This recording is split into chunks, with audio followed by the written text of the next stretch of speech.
నమస్కారం, వార్తలకు స్వాగతం. ముందుగా ముఖ్యాంశాలు.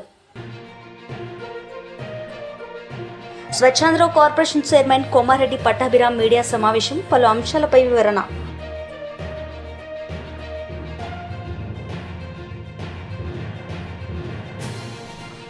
ఆర్ఎస్ ప్రవీణ్ కుమార్ మీడియా సమావేశం, పలు అంశాలపై వివరణ.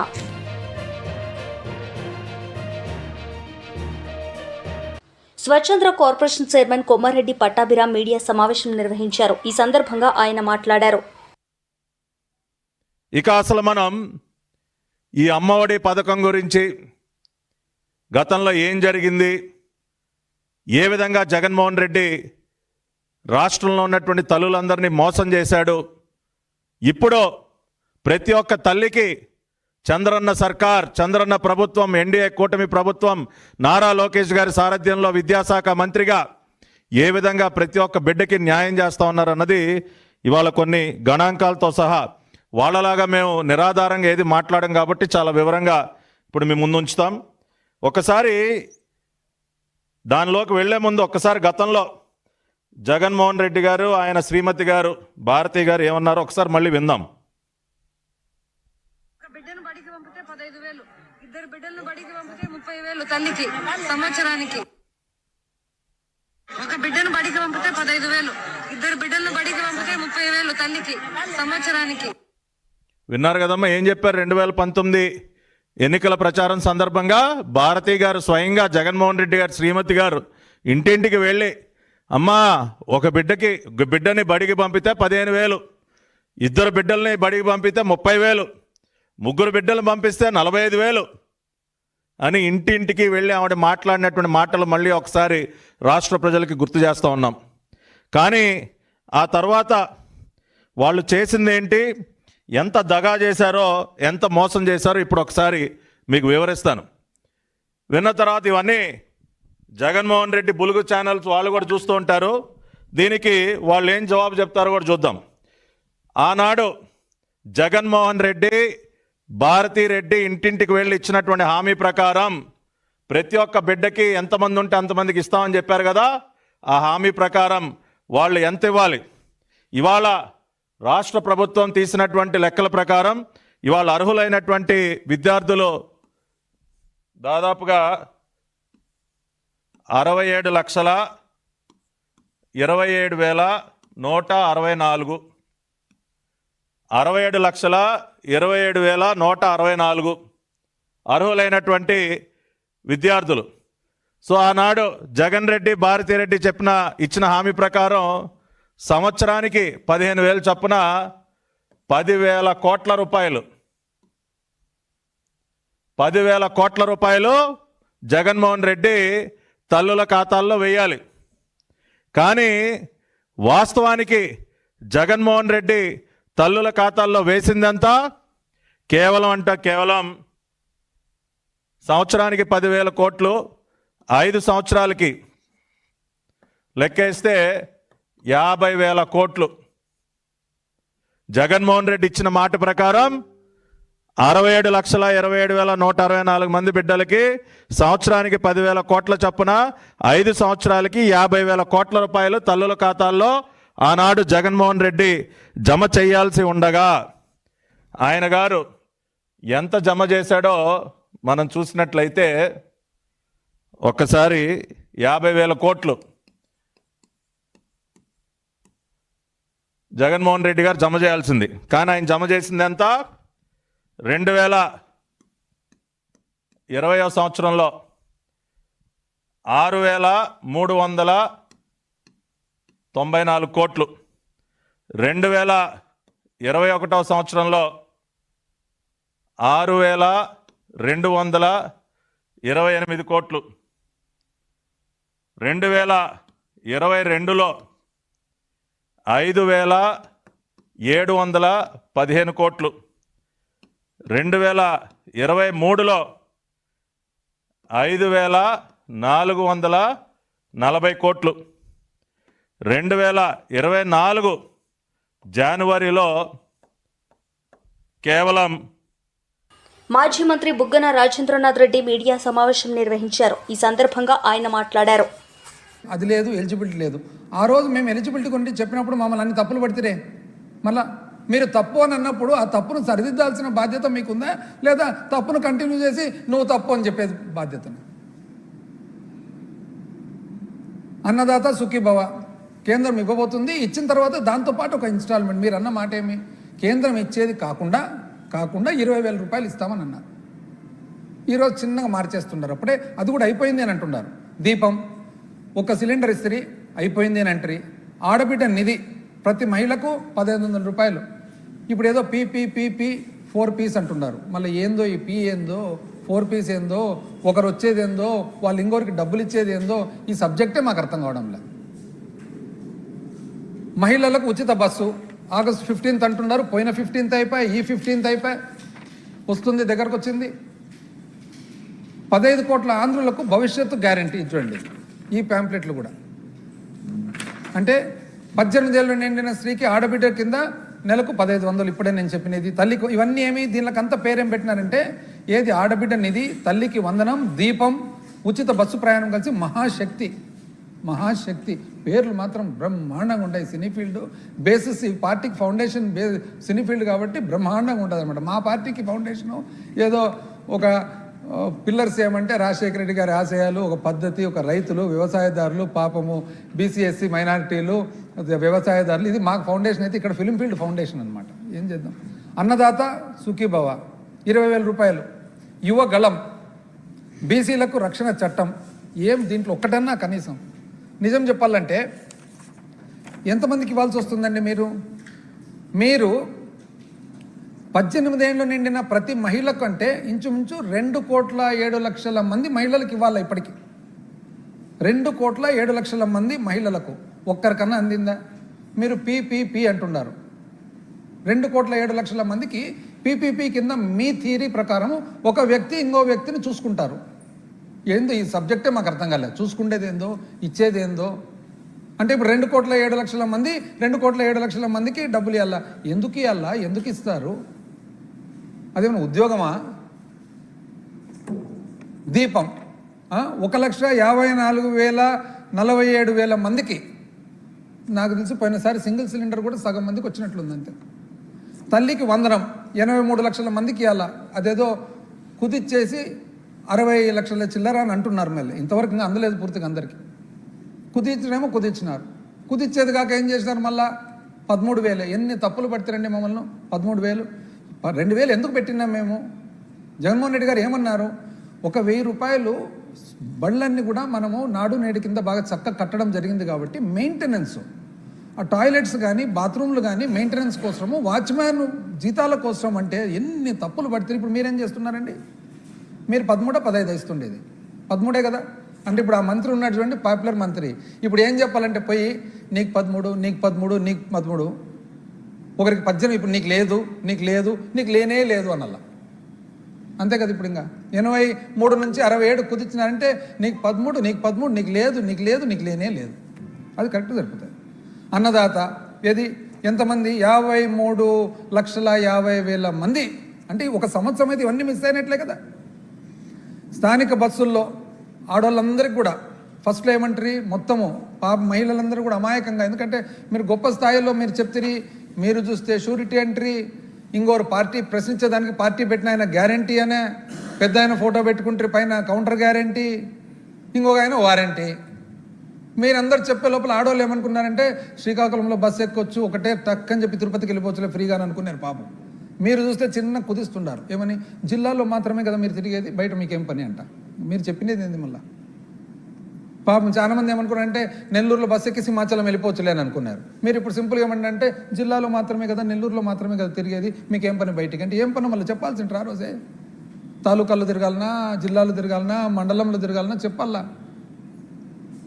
యువగళ్ళం 3,000. పాపం పిల్లోళ్ళందరూ అయితే బ్రహ్మాండంగా 3,000 నెలకు వస్తుందిలే అని అనుకుంటుంది. అంటే ఎంతమంది? 20 లక్షల మంది. ఎక్కడికి పోతుంది ఇదేని? ఆ కన్ఫ్యూజన్ కూడా చూడండి. ఫస్ట్ బడ్జెట్లో అంటే నవంబర్లో ప్రజెంట్ చేసిన బడ్జెట్లో అప్పటి ఆర్థిక శాఖ మంత్రి ఏమంటారంటే, ఆర్ఎస్ ప్రవీణ్ కుమార్ మీడియా సమావేశం నిర్వహించారు. ఈ సందర్భంగా ఆయన మాట్లాడారు.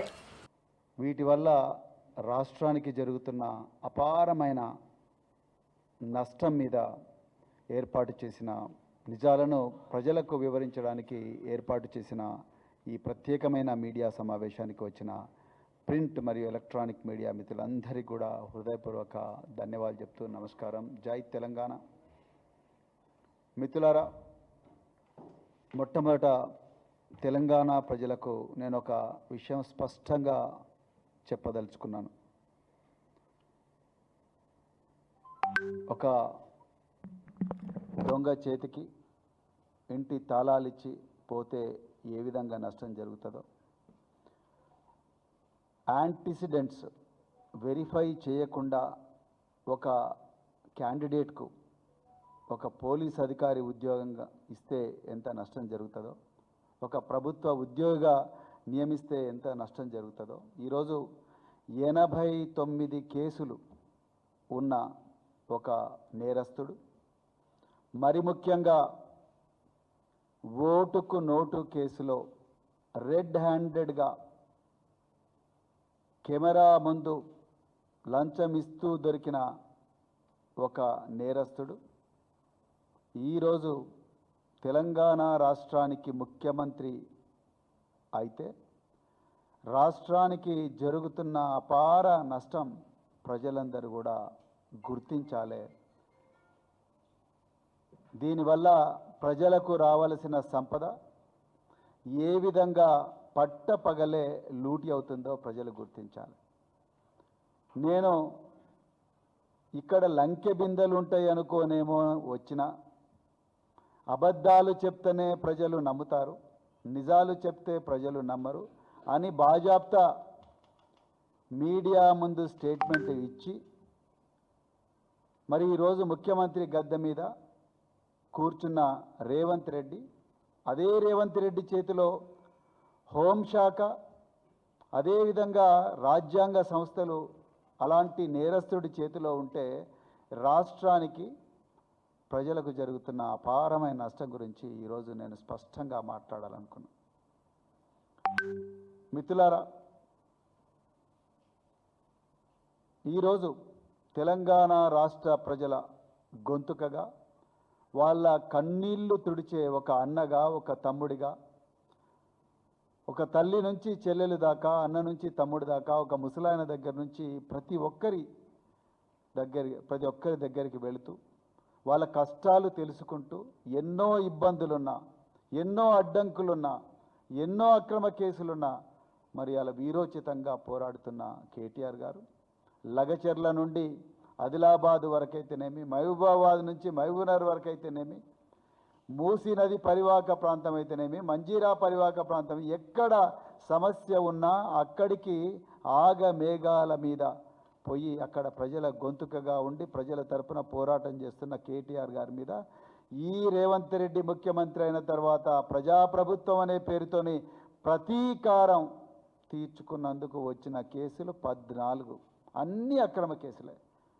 కాళేశ్వరంలో మేడిగడ్డ ప్రాజెక్టు కుంగిపోయిందని కాంగ్రెస్ పార్టీ రకరకాల అబద్ధాలను ప్రచారం చేస్తున్న సమయంలో నిజాలు ప్రజలకు తెలపడానికి కోసం మేడిగడ్డ ప్రాజెక్టు దగ్గర పోతే అక్కడ కేసు. రాష్ట్ర గృహ నిర్మాణం మరియు టీఆర్ శాఖ మంత్రి కొలుసు పార్థసారథి మీడియా సమావేశం నిర్వహించారు. ఈ సందర్భంగా ఆయన మాట్లాడారు. ధైర్యాన్ని కలిగించాల్సిన బాధ్యత అన్ని రాజకీయ పార్టీల మీద, రాజకీయ నాయకుల మీద ఉంటుంది. కానీ మీరు పొదిల్లో చేసిన కార్యక్రమం ఏంటో ఒకసారి ఆలోచించామని చెప్పేసి మనం చేస్తాను. మీరు 40,000 మందిని రాజు వెడలే రభసకు అన్న విధంగా తీసుకుని వెళ్ళి అసలు సమస్యని పక్కదో పట్టించి రైతులు ఏదైతే సమస్యలు ఎదుర్కొంటున్నారో, రైతుల సమూహాన్ని ఎవరైతే నష్టపోయారని మీరు భావిస్తూ ఉన్నారో అటువంటి రైతుల గ్రూప్ని ఒక చోట మీటింగ్ ఏర్పాటు చేసి వారి సమస్యలు మీరు సానుకూలంగా విన్నట్లయితే మీరు నిజంగా మీ ఉద్దేశం మంచిదే అని చెప్పేసి ప్రజలు భావించడానికి అవకాశం ఉండేది. మీరు రైతులు ఎదుర్కొంటున్న సమస్యల్ని పక్కదో పట్టించి మీ బలప్రయోగమో లేకపోతే చుట్టుపక్కల ఉన్న నియోజకవర్గాలన్నిటి నుంచి కూడా కార్యకర్తలు సమీకరించి దాంట్లో ఎటువంటి భాషాజాలం వాడారండి? ఎవడైనా రాని తొక్కి పడేస్తామని అన్నారంటే మీ ర్యాలీ యొక్క ఉద్దేశం, మీ ర్యాలీని ఆర్గనైజ్ చేసిన కార్యకర్తలు కానివ్వండి, నాయకులు కానీ, వారి ఉద్దేశాలు ఏమిటో ఈ రాష్ట్ర ప్రజలందరూ కూడా అర్థం చేసుకోవాలని చెప్పేసి మనం చేస్తా ఉన్నాను. నేను మీ సొంత ఛానల్లో మహిళా సమాజాన్ని కించపరిచే విధంగా అతి హేయమైన పదజాలాన్ని వాడితే మీకు నిరసన తెలియజేయటానికి వచ్చిన మహిళల మీద, శాంతి భద్రతలు కాపాడటానికి మీకు సంరక్షణగా ఉండటానికి వచ్చిన పోలీసుల మీద రాళ్లు రువ్వుతూ ఉంటే ఈ ప్రభుత్వం చూస్తూ ఉండాలా అని చెప్పేసి నేను ప్రశ్నిస్తా ఉన్నాను. ప్రజలు చెప్పాలి, ప్రజలు కూడా అర్థం చేసుకోవాలి. బలప్రయోగం పేరుతో, పరామర్శ పేరుతో, ర్యాలీల పేరుతో రాష్ట్రంలో శాంతి భద్రతలకి విఘాతం కలిగిస్తూ ఉంటే ప్రభుత్వం చూస్తూ ఉండాలా? ఒక్కసారి ప్రజలు కూడా అర్థం చేసుకోవాలని చెప్పేసి మనం చేస్తాను. చాలామంది చూసుంటారో లేదో ర్యాలీలో, ఒక్కసారి ఈ విజువల్స్ చూపిస్తాను, ఒకసారి చూడండి. ఏ విధంగా ఆ ప్లే కార్డ్స్, ఏదైనా రైతులకి న్యాయం చేయాలి, రైతులకి గిట్టుబాటు ధరలు ఇవ్వాలి, పొగాకు రైతులను కాపాడుకోవాలి, లేకపోతే కోకో రైతులు కాపాడుకోవాలని ప్లే కార్డ్స్ చూసాం తప్పితే ఎవడైనా రాని తొక్కి పడేస్తామంటే ఇది రైతులను పరామర్శించడానికి చేసిన ర్యాలీయా, లేక విధ్వంసాలు సృష్టి? ప్రజాస్వామ్యంలో అత్యున్నత స్థానం పార్లమెంటు, అసెంబ్లీ. మీరేమో మీ స్వార్థం కోసం రాజ్యాంగ విరుద్ధమైన పదవీకాంక్షతో మీరు అసెంబ్లీకి వచ్చి ప్రజల సమస్యలనేమో ప్రస్తావించరు. ఒకవేళ నిజంగా మీకు రైతుల సమస్యల పట్ల కానివ్వండి, లేక ఏ సమస్య, రాష్ట్రంలో ఉన్న సమస్య పట్ల మీకు చిత్తశుద్ధి ఉంటే అసెంబ్లీలో చర్చించి ప్రభుత్వాన్ని నిలదీసి ప్రభుత్వం నుంచి సమాధానం పొందడానికి ప్రయత్నం చేయాల్సింది ఒక బాధ్యత కలిగిన ప్రతిపక్షం. మీరు ఎప్పుడైతే చర్చిస్తారో, ఎప్పుడైతే ప్రశ్నిస్తారో, ఎప్పుడైతే నిలదీస్తారో స్పష్టంగా ప్రజలందరూ చూస్తారు. దాని పట్ల ప్రభుత్వం యొక్క స్పందన ఏమిటి, ప్రభుత్వం ఎటువంటి చర్యలు తీసుకుంటుందనే దాని మీద ప్రజలందరూ కూడా న్యాయ నిర్ణేతలు, వాళ్ళు ఆలోచిస్తారు. కానీ మీరు అసెంబ్లీకి ఎగ్గొట్టేసి, అసెంబ్లీకి ఎగ్గొట్టిన దేనికి కారణం? ఈ రాష్ట్రానికి నష్టం జరిగిందనా, రాష్ట్రంలో ఏదైనా వర్గానికి నష్టం జరిగిందనా? కేవలం మీ పదవీకాంక్షతో. మీరు ఇటీవల ఒకసారి అసెంబ్లీకి వచ్చారు, ఉన్న అరగంట కూడా నాకు పదవి ఇమ్మని చెప్పేసి విలువైన సభా సమయాన్ని చేశారు తప్పితే ఎక్కడైనా ఆ రోజు ఉన్న రైతుల సమస్య కానివ్వండి, విద్యార్థుల సమస్య కానివ్వండి, కనీసం ఒక్కసారైనా స్పందించారని చెప్పేసి నేను ప్రశ్నిస్తూ ఉన్నాను నేను. మరి అంతేకాదు, ఈ ప్రభుత్వం ఈ సంవత్సర కాలంలో దేశంలో ఎక్కడా లేని విధంగా, మీరేదో చాలా గొప్పలు చెప్పుకున్నారు, మేము సంక్షేమ కార్యక్రమం మేమే చేశామని చెప్పేసి. మీరు గమ్యం లేని సంక్షేమ కార్యక్రమాలు చేశారేమో కానీ మేము గమ్యం, లక్ష్యం, ఒక భవిష్యత్తుకి ఫౌండేషన్ లాంటి కార్యక్రమాలని మేము చేస్తా ఉన్నాం. ఈరోజు దాదాపు 30 బీఆర్ఎస్ లీడర్ మీడియా సమావేశం నిర్వహించారు. ఈ సందర్భంగా ఆయన మాట్లాడారు. 42% మంత్రి పదవులు అడ్డం అడిగిందా? ఏం జరిగింది? బీసీ సప్లాలకు చెడ్డ పద్ధతి తీసుకొస్తున్నారు. ఎక్కడి నుంచి చెడ్డ పద్ధత? అసెంబ్లీలో అడ్డుకున్నారా? క్యాబినెట్ ఎవరు అడ్డుకున్నారా? ఎవరు అడ్డుకున్నారు? ప్రతి మండలంలో బ్రహ్మాండ గురుకులాలు ఏర్పాటు చేస్తామన్నారు. ఎంబీసీ కులాలకు మంత్రి చేశాక అని చెప్పారు. మరి ఎంబీసీ కులాలకు మంత్రి లేదు, ఎంబీసీ కులాలకు మంత్రిత్వ శాఖ లేదు. కేవలం 3 మంత్రి పదవులు ఇచ్చి, అది కూడా అదే ఇచ్చినట్లు ఇచ్చి మొత్తం అమలు చేసినాం అన్నట్లు మీరు ఎలక్షన్లో ఏం ముఖం పెట్టుకొని పోయి అడుగుతారు? ఏం ముఖం పెట్టుకొని మీరు ఓట్లు అడుగుతారు? ఇవాళ ఓట్లు దగ్గర వచ్చినాయని చెప్పి రైతు భరోసా రెవైతుంది అని చెప్తున్నారు. పెద్ద దగ ఇది. ఆల్రెడీ 2 టర్న్లు ఎగ్గొట్టి 2 ఎకరాలు 3 ఎకరాల్లో కూడా సగం పడని ఈ రోజు వరకు ఉన్నాయి. రుణమాఫీ మొత్తం ఏంటంటే ఏ గ్రామంలో కూడా అయిన దాఖలాలు లేవు.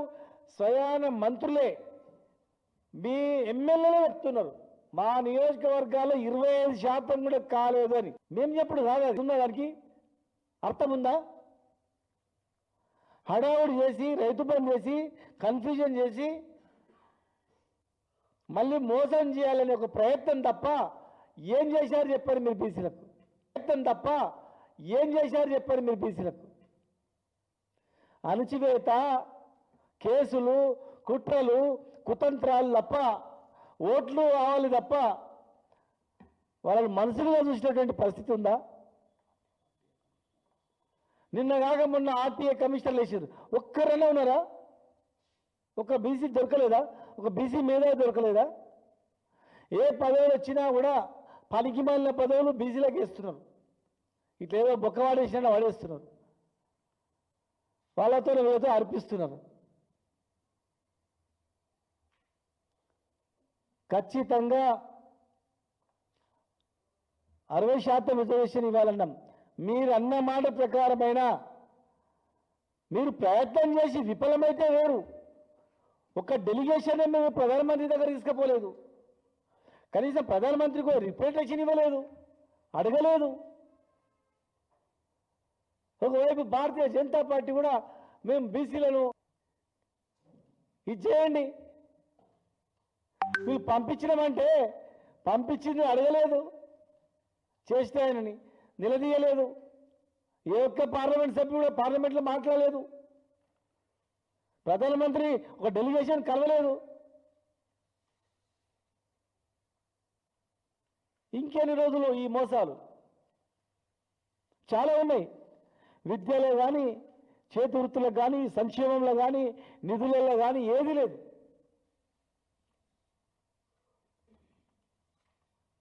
మళ్ళీ రైతుల పేర్ల మీద రైతు భరోసా పేరు మీద రైతు భరోసా వేసి ఎలక్షన్లో పోయి ఎలక్షన్ల తర్వాత మళ్ళీ ఏం ఎలక్షన్లే కనుక మళ్ళీ ఎలక్షన్ వరకు 0.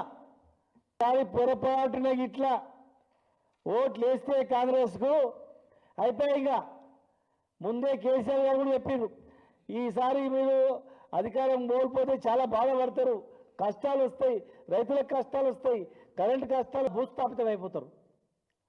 ఖచ్చితంగా అన్న మాటను నిలబెట్టుకోవాల్సిన ప్రభుత్వం వాళ్ళపైన ఉంది. భయభ్రాంతికి గురి చేస్తుంది. వార్తలు ముగించే ముందు ముఖ్యాంశాలు మరోసారి.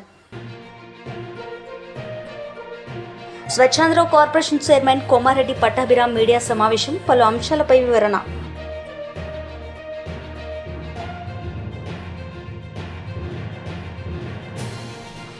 ఆర్ఎస్ ప్రవీణ్ కుమార్ మీడియా సమావేశం, పలు అంశాలపై వివరణ.